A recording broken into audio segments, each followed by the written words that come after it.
జనసేనలో చేరిన తర్వాత ఫస్ట్ కార్యక్రమం ఇక్కడి నుంచి స్టార్ట్ చేద్దామని చెప్పి నేను నెల్లూరు నుంచి స్టార్ట్ చేస్తున్నాను.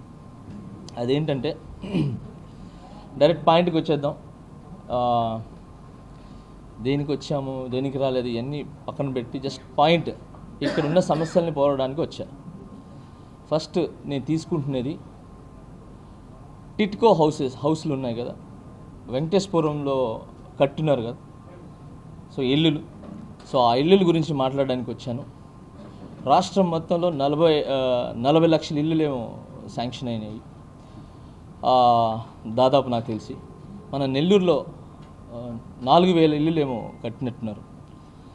అది 4.5 సంవత్సరం అయింది. అది లాస్ట్ ప్రభుత్వంలో చంద్రబాబు నాయుడు గారు ప్రభుత్వంలో అది శాంక్షన్ అయినాయి.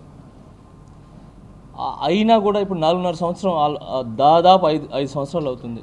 ఒక 2-3 నెలలు ఎలక్షన్స్ 5 సంవత్సరాలు వస్తాయి. సో ఈ 5 సంవత్సరాల్లో ఆ ఇల్లులు ఎందుకు ఇవ్వలేదు? అలానే ఏదో తూత్ మాలిష్గా ఒక శాంక్షన్ అయిన ఒక 200 మందికో ఎంతమందికి ఒక 20% ఏదో ఇచ్చాము కదా అని చెప్పి తాళాలు వాళ్ళ చేతులు పెట్టారు. మిగతా దానికి అర్హులైన ప్రతి మెంబర్స్కి ఇల్లులు ఇవ్వకపోవడంతో ఫోన్ చేసి ఈఎంఐ కట్టారా, ఎప్పుడు కడతారు అని చెప్పి జరగటం జరిగింది. అడుగుతున్నారు. ఈ 4.5 సంవత్సరం రెంట్ కట్టాలన్నా, పని దొరకాలన్నా, రెంట్ కట్టాలన్నా చాలా చాలా ఇబ్బంది. నాకు తెలిసి భూమి మీద బతికే ప్రతి ఒక్కడికి ఒకటే ఒక కళ ఉంటుంది, సొంత ఇల్లు. ఒక ఇంట్లో ఇంట్లో చేరటం అనేది. సో అలాంటి ఇల్లు కళని చూపించి శాంక్షన్ అయినా కూడా ఈరోజు వరకు ఇవ్వకపోవటం అనేది చాలా చాలా బాధాకరమైన విషయం. సో ఆ విషయానికి చెప్తున్నాను. ఇప్పుడు ఈ ప్రభుత్వం శాంక్షన్ అయిన తర్వాత కూడా 4.5 సంవత్సరం నుంచి ఆల్మోస్ట్ దాదాపు 5 సంవత్సరాలు ఇవ్వలేదో ఆ రెంట్లతో సహా ఈ ప్రభుత్వం ఇవ్వాల్సిందిగా కోరుకుంటూ, అలానే ఆ ఇల్లు శాంక్షన్ అయ్యేంత వరకు నేను ధర్నా చేయాలని, రేపు 10వ తేదీ ఒక 1000 మందిని తీసుకొని వెళ్ళి మన ఈ హోటల్ ఏదది మన మినర్వా హోటల్ నుంచి ఒక 1000 మంది బయలుదేరి అక్కడికి వెళ్తాం. అక్కడ ధర్నా చేస్తాం. ఖచ్చితంగా దీన్ని వదిలే సమస్య లేదు. ఇప్పుడు ఎలా అయిపోయిందంటే ఆ ఇల్లులు ఈ 4.5 సంవత్సరం అసాంఘిక కార్యక్రమాలు ఎక్కువైపోయింది. అక్కడ దొంగలకి ఒక ఇది మన ఏదో కట్టి దీంట్లో ఉండండిరా బాబు అని చెప్పి తాళాలు ఇచ్చినట్టు మన అలా జరుగుతుంది అక్కడ. సో దొంగలు ఉంటున్నారు. పోనీ అంతో ఇంత ఏదో కట్టారంటే ఫ్యాన్లు, మీటర్లు అంతో ఇంతో దాంట్లో కొంచెం చెప్పుకోదగ్గట్టు ఏదైతే ఎన్ని దొంగలు పట్టుకుపోయినారు. సో ఆ రోజు నుంచి ఈ రోజు వరకు ఎవరు ఎత్తుకుపోయినారు ఏంటని దాని గురించి మాట్లాడే ప్రభుత్వంలో ఇంత జరుగుతున్నా కూడా ప్రభుత్వం సైడ్ నుంచి దాన్ని పట్టించుకున్న నాదుడే లేడు. సో అలాగే ఏదో తూత్ మాలిష్గా చెప్పాం కదా అని చెప్పి జెండా కలర్లు వేసుకొని ఏదో మీకు సహాయం చేశామని చెప్పి ఇది ఎలా ఉందంటే ఇది బెడ్ ఒకటిది, నామకరం ఇంకొకటిది. సో అలా జరగడం జరిగింది. సో ఫస్ట్ ఈ సమస్యని నేను ముందుకు తీసుకుని వెళ్ళి ఎవరికైతే ఇల్లులు ఇవ్వలేదు, శాంక్షన్ అయినా కూడా ఇవ్వలేదు, వాళ్ళందరికీ ఇల్లులు వచ్చేలాగా నేను పోరాడతానని, ఫస్ట్ ఇదే సమస్యను ముందుకు తీసుకుని వెళ్తానని, దీని గురించి ఎంత దూరం వెళ్తాను. సో మినర్వా దగ్గర నుంచి, హోటల్ దగ్గర నుంచి ఒక 1000 మందిని తీసుకొని నేను అక్కడ పోయి కూర్చుంటున్నాను. నాతో పాటు అందరు ఉన్నారు. కిషోర్ గారు, హరి గారు, కృష్ణ గారు, మేమంతా పోయి అక్కడ ఉంటున్నాము. నేను ఎందుకు ఇది చెప్తున్నానంటే నాకు చాలామంది బాధితులు దానికి ఏది ఇల్లులు తీసుకున్నా కూడా రాకుండా రెంట్లు కట్టుకుంటూ చాలా బాధపడుతున్న వాళ్ళందరూ నాకు ఫోన్ చేయటం కానీ, నా దగ్గరికి రావటం కానీ, నేను వస్తున్నాను తెలిసిన తర్వాత చాలామంది వచ్చి నాకు ఈ ప్రాబ్లం ఉంది సార్, మీరు దీని గురించి మాకు న్యాయం చేయమన్నారు. సో ఆ బాధితులందరూ చాలామంది ఉన్నారు. సో వాళ్ళందరూ కూడా వస్తున్నారు. ఆ 1000 మంది ఎవరైతున్నారో అదంతా కూడా ఏదో ఇది పిలిస్తే వచ్చేయాలి కాదు. ఎవరైతే నష్టపోయారో, ఎవరైతే ఈ సంవత్సరాలు బాధపడ్డారో వాళ్ళ గురించి మాత్రమే. సో వాళ్ళందరూ వస్తున్నారు.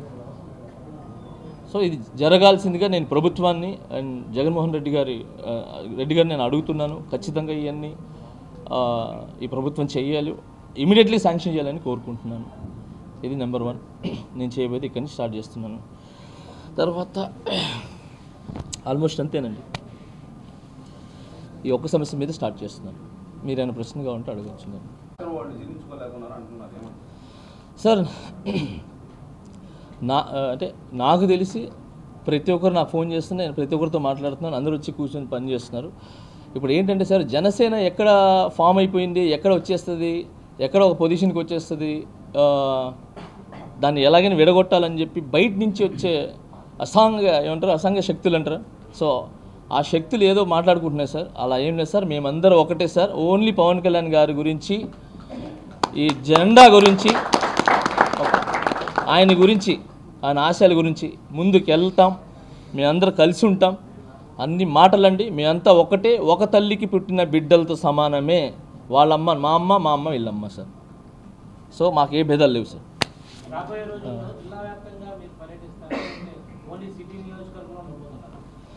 సార్ కళ్యాణ్ గారు, నేను చెప్తున్నా కదా సార్, మా ప్రెసిడెంట్ గారు అంటే పవన్ కళ్యాణ్ గారు, ఆయన ఆకాశంలో తిరగమన్నా తిరుగుతాను సార్. ఆయన గురించి ఒక దగ్గర కదా సార్, నెల్లూరులో నేను కదా సార్. కాకపోతే నెల్లూరు అంటే ఉంటుంది కదా సార్, గడ్డ అభిమానం ఉంటుంది కదా. సో ఆ అభిమానంతో నేను ఇక్కడ ఉండటం జరిగింది అంతే.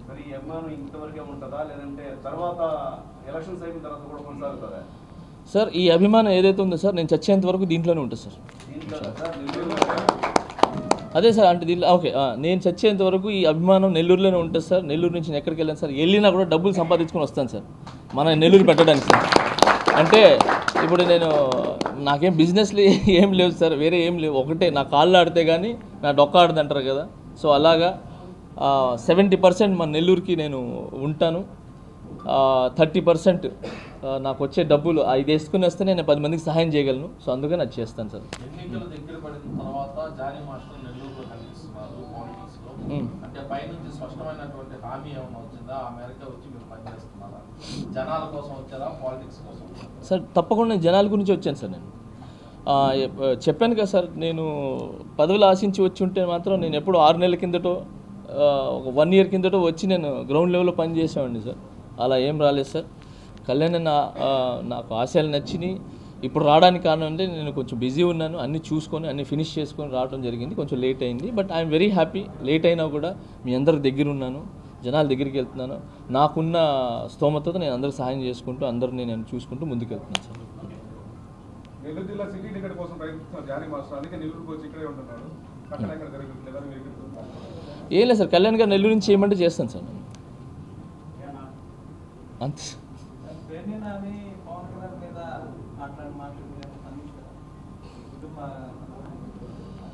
సార్ అవతల ఏదో గడ్డి తిన్నారని చెప్పి నేను గడ్డి తిన్నాను sir. First of all sir, నాకు తెలిసి ఒక మనిషిని తిట్టడం అనేది చాలా దరిద్రం సార్. ఒక మనిషిని కొట్టడం అనేది చాలా దరిద్రం సార్. సార్ మనుషులు సార్, మనం రాక్షసులను లేదనంటే జంతువులు కాదు సార్, మనుషులు సార్. సో గౌరవించుకోవాలి. ఇంకొకటి ఏంటంటే సార్, ఫ్యామిలీస్ అనేది మన ఫ్యామిలీతో సమానం, మన తల్లితో సమానం. నేను ఎప్పుడు భావించే sir, I'm a Indian. So ఇండియాలో ఉన్న ప్రతి ఒక్కరు, ఒకవేళ మన వాళ్ళు బయట ప్రపంచాల్లో ఉన్నా, బయట దేశాల్లో ఉన్నా, ఎక్కడున్నా కూడా అందరూ నా తల్లితో సమానమే, నా చెల్లితో సమానమే, నా అక్కతో సమానమే, నా బంధువులతో సమానమే సార్. నాకు అలాంటి ఏం లేవు సార్.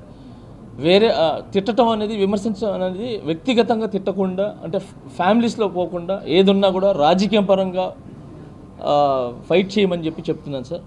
పర్సనల్ జోలికి వెళ్ళొద్దు సార్. ఎవరైనా కానీ, అది ఏ పార్టీ అయినా కానీ, అమ్మా నాన్నే సార్. గౌరవించడం నేర్చుకుంటాను సార్. మెయిన్ ఏంటంటే సార్, ఇల్లు ఒకటైనా కూడా కంజెస్టెడ్గా ఉంది సార్ అక్కడ. సో మనం ఇల్లు ఒకటైనా కూడా ఒక దగ్గర మనకు సెట్ అవునప్పుడు ఏదైనా కంజెస్టెడ్ మనం ఏం చేస్తాం సార్, పెద్ద హాల్ ఏదో తీసుకున్నాం. అలా విధంగా ఇక్కడ పెట్టడానికి కారణం సార్. మీ అందరికీ తెలుసు సార్, జానీ మాస్టర్ విడిగా పోయే పని అయితే నేను ఈరోజు పాన్ ఇండియా కొరియోగ్రాఫర్గా నేను ఎదిగేవాడిని కాదు. నేను ఆ ఇండస్ట్రీలో కూడా నేను అలానే ఉన్నాను. అందరి ఇంటోళ్ళలాగానే ఉన్నాను. ప్రతి ఒక్క ఇంట్లో ఒక కొడుకులాగా, ఒక తమ్ముళ్ళలాగా, ఒక బ్రదర్లాగా ఇలానే ఉన్నాను. సో అలానే ఇక్కడ కలుపుకోబోయేవాడినే కానీ సపరేట్గా నేను ఒక్కడనే చేయాలని అలా ఏం లేదు సార్. ఇంకొకటి గుర్తుపెట్టినా సార్, నేను ఏదో పదవులు ఆశించో, ఏదో ఇస్తారని చెప్పో, పదవులు ఆశించో ఇస్తారని చెప్పో నేను రాలేదు సార్. నేను కళ్యాణ్ గారి అంటే పవన్ కళ్యాణ్ గారి ఆశయాల్ని ముందు తీసుకుని వెళ్ళాలని వచ్చాను తప్ప నాకు వేరే ఉద్దేశాలు ఏం లేవు సార్. మీరు అడగొచ్చు, మీరు ఇక్కడి నుంచి పోటీ చేస్తున్నారా లేదని చెప్పి మీరు అడగొచ్చు, ఎక్కడ సీట్ ఇస్తున్నారా అడగొచ్చు. మీరు అడిగే క్వశ్చనే నేను చెప్తున్నాను. కళ్యాణ్ గారు ఇక్కడి నుంచి చేయమంటే ఇక్కడి నుంచి చేస్తా, అక్కడి నుంచి చేయమంటే అక్కడి నుంచి చేస్తా, సిటీ నుంచి చేయమంటే సిటీ నుంచి చేస్తా. ఒకవేళ లేదు ఈ జెండా పట్టుకుని నా వెనకాల తిరుగంటే ఆ జెండా కింద పడిపోకుండా రెపరెపలాడుతూ ఎప్పుడు గాలి వచ్చేలాగా దాన్ని ఎప్పుడు ఎగిరేలాగానే ఆ జెండా పట్టుకొని నేను తిరుగుతాను. నాకు ఏ పదవి లేదు, నాకు పదవుల మీద ఇది మోజ్ ఏం లేదండి. Okay, so I'm very happy. Kalyan అన్న పక్కన ఉండటం, జనసేనలో నేను ఉండటమే చాలా అదృష్టంగా భావిస్తున్నాను. సో ఆ జెండా పట్టుకొని ఆ జెండా పడిపోకుండా అది ఎగిరేలాగా నేను ఉంటానని కోరుకుంటున్నాను. This is my opinion. హానెస్ట్గా పనిచేస్తాను. నేను మీ జానీ మాస్టర్ ఇప్పుడు ఒక కొరియోగ్రాఫర్గా, ఒక సెలబ్రిటీగా నేను రాలేదు ఇక్కడికి. ఒక జనసేన ఒక సైనికుడిగా, ఒక ఇదే ఒక వాయిస్ యా, నేను ఇక్కడ ఒక కొరియోగ్రాఫర్గా రాలేదు, ఏదో జానీ మాస్టర్గా రాలేదు. జనసేనగా ఏమంటారు, మన ఒక కార్యకర్తగా, తర్వాత ఒక సైనికుడిలాగా వచ్చాను ఇక్కడికి. స్పెషల్గా ఇక్కడే ఎందుకు పెట్టడం అంటే నేను పుట్టి పెరిగింది ఇక్కడే. సో నెల్లూరులోనే కాబట్టి నేను పుట్టిన గెడ్డ. సో ఇక్కడి నుంచే నేను తిన్నాను, తిరిగాను. ఈ గల్లీలు తెలుసు. సో ఇక్కడ ప్రాబ్లమ్స్ తెలుసు. ఇక్కడ ఏమైతే సమస్యలు ఉన్నాయో అన్నీ గ్రౌండ్ లెవెల్లో నేను కిషోర్ గారితో వెళ్ళి అన్నీ తెలుసుకున్నాను నేను. అలాగే ఇక్కడ మన కార్యకర్తలతో అందరు అడిగి ఇప్పుడు ఎలా ఉన్నాయని చెప్పి ఒక చిన్న ప్లేసెస్ కూడా వెళ్ళటం జరిగింది. సో ఇవన్నీ తెలుసుకుని వచ్చాను. దాని గురించి మెయిన్ మాట్లాడడానికి వచ్చింది. అండ్ అలాగే ఫస్ట్ నేను జనసేనలో చేరడానికి మెయిన్ కారణం కళ్యాణ్ గారి ఆశయాలు, సామాజిక న్యాయం అనేది ఆయనకి ఇప్పటి నుంచి కాదు ఎప్పటి నుంచో ఉంది. సో దాని గురించి నేను ఆ ఆశయాల్ని, ఆయన చెప్పిన మాటల్ని ఆయన వెనకాలండి ఆయనకి తోడ్పడుతూ ఆ ఆశయాల్ని గెలిపించడానికి నేను ఒక భాగమవుదా అని చెప్పి ఈ జనసేన పార్టీలో నేను చేరడం జరిగింది.